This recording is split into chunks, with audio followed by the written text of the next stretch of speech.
Assalamualaikum warahmatullahi wabarakatuh. Perkenalkan, nama saya Zahra Tushita dengan NIM 0601032520. Di sini saya akan mempresentasikan mata kuliah studi hadis dengan materi hadis do'if dan hadis maudhu. Hadis do'if atau lemah yaitu riwayat yang tidak memenuhi syarat hadis sahih maupun hasan. Penggunaannya terbatas pada fadl al-amal dengan syarat ketat. Hadis maudhu atau palsu yaitu riwayat yang dibuat-buat dan dinisbatkan kepada Nabi SAW, sama sekali tidak boleh dijadikan landasan keagamaan. Rumusan dan tujuan kajian. Tujuan penulisan adalah menjelaskan definisi, menguraikan latar historis, dan menyajikan indikator praktis untuk bersikap ilmiah terhadap riwayat hadis. Definisi hadis do'if.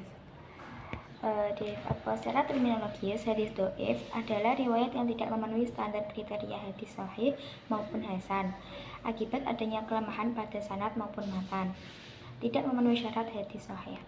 Kedudukan hukum hadis sahih atau kedudukan hukum kehujahan. Mayoritas ulama membolehkan hadis do'if hanya untuk fadl amal, keutamaan amal, bukan untuk menetapkan hukum atau kaidah. Klasifikasi hadis do'if berdasarkan kecacatan.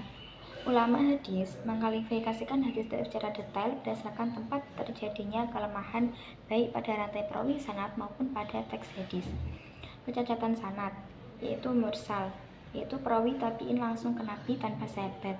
Mu'allaq, gugur satu atau lebih perawi di awal sanad. Mu'dol, dua perawi berturut-turut gugur. Kecacatan perawi. Pertama, matruk, diriwayatkan perawi dituduh berdusta. Munkar, riwayat perawi lemah bertentangan dengan yang kuat. Mutarib, perbedaan periwayatan yang tidak dapat dikompromikan. Kecacatan matan. Shadz, matan bertentangan dengan riwayat yang lebih kuat. Mu'allal, terdapat cacat tersembunyi yang hanya diketahui ahli hadis. Definisi maudhu. Secara istilah, hadis maudhu adalah hadis yang secara sengaja dilarang atau dinisbatkan kepada Nabi Muhammad SAW. Membedakan palsu maudhu dari lemah do'if. Hadis maudhu adalah rekayasa pemalsuan sengaja, sedangkan do'if hanya cacat sanad atau matan, bukan selalu karena pemalsuan. Hadis do'if dan maudhu. Indikator kritik matan.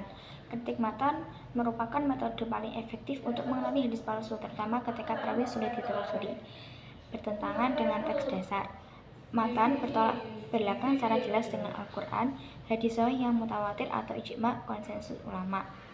Bahasa tidak khas Nabi. Susunan bahasa, uslup atau istilah yang digunakan aneh, tidak sesuai dengan gaya redaksi dan kefasihan yang dikenal dari Nabi SAW.